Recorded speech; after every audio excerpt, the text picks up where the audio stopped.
Kebayang nggak sih pas kita lagi tidur, perusahaan yang sahamnya kita pegang malah kerja buat kita?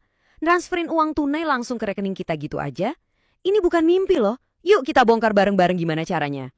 Coba deh bayangin, kamu punya saham di sebuah perusahaan, terus tiba-tiba aja ada notif uang masuk. Bukan karena kamu jual sahamnya loh, tapi lebih kayak gaji karena kamu udah percaya sama perusahaan itu. Kedengerannya kayaknya terlalu indah buat jadi nyata ya, tapi ternyata ini beneran ada. Dan ini dia jawabannya, dividen. Gampangnya gini, kalau perusahaan dapat untung gede, mereka punya dua pilihan. Satu, uangnya diputerin lagi buat bisnis. Atau yang kedua, dibagi-bagiin langsung ke para pemiliknya. Nah, siapa pemiliknya? Ya, kita-kita ini, para pemegang saham. Itulah yang namanya dividen.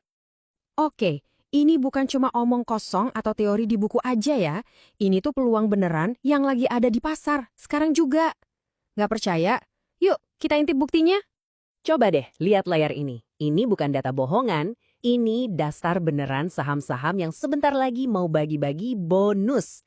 Ada nama-nama gede kan, kayak BBRI? Tapi mata saya langsung lirik ke sini nih. SIDO, dividen yieldnya 11%. Terus lihat deh ini, Roti, nawarin 10%. Ini bukan bonus receh loh, ini bisa jadi sumber pemasukan yang lumayan banget. Nah, angka 10% dari ROT tadi kan menarik banget ya. Biar kita nggak cuma ngomongin di permukaan aja, yuk kita bedah tuntas kasusnya ROT. Kita bakal telusuri jejak dividennya, dari mulai diumumin sampai uangnya beneran masuk ke rekening kita. 10%. Coba deh kita resapi dulu angkanya. Artinya, buat tiap 10 juta rupiah yang kamu invest di saham ini, kamu tuh bisa dapat 1 juta rupiah balik dalam bentuk tunai, cuma dengan megang sahamnya aja. Gimana detailnya? Oke, kita lihat bareng. Nah, ini dia nih surat cintanya dari perusahaan, pengumuman resminya. Tertulis jelas banget nih di sini, Roti bakal bagiin dividen tunai sebesar Rp80 buat setiap lembar saham. Jadi kalau kamu punya 1.000 lembar, ya tinggal dikaliin aja. Gampang kan? Nah, ini dia aturannya. Bagian paling penting. Kamu nggak bisa seenaknya beli saham sehari sebelum bagi-bagi terus ngarep dapat duitnya. Ada batas waktunya. Buat kasus Roti ini, ingat-ingat nih tanggal keramatnya, 15 April, di dunia dividen, waktu itu benar-benar segalanya. Prosesnya itu ada jadwalnya sendiri dan ketat banget. Kalau kita kelewat satu tanggal penting aja, ya udah kesempatan bisa hilang gitu aja. Makanya, kita harus paham banget kalender investor ini. Oke, kita pecah satu-satu jadwalnya ya.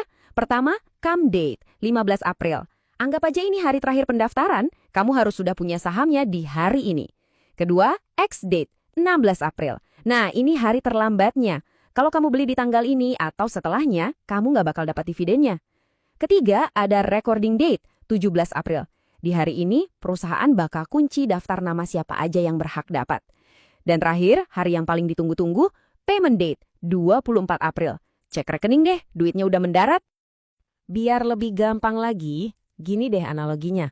Anggap aja cum date itu hari terakhir buat masukin nama kamu ke daftar tamu pesta. Kalau kamu daftar hari itu, nama kamu aman. Nah, ex date itu sehari setelahnya. Kalau kamu baru datang mau daftar, ya maaf, pintunya udah ditutup, daftar tamunya udah final. Simple banget kan? Oke, kita udah bedah teorinya, udah lihat contoh nyatanya juga. Sekarang, apa sih poin-poin paling penting yang harus kamu bawa pulang dari sini? Yuk kita rangkum sebentar. Jadi, kesimpulannya gini. Ingat, dividen itu penghasilan pasif buat kita ya. Terus, imbal hasil atau yield itu buat ngukur seberapa gede penghasilannya. Tapi kuncinya ada di waktu. Com date itu deadline kamu buat beli. Ex date itu hari terlarang kalau kamu ngejar dividennya. Dan payment date itu, ya, hari gajian. Jadi sekarang kamu udah nggak lagi cuma lihat saham sebagai grafik naik turun aja kan? Kamu bisa lihat saham sebagai aset yang bisa kerja buat kamu, yang bisa ngasih pemasukan rutin.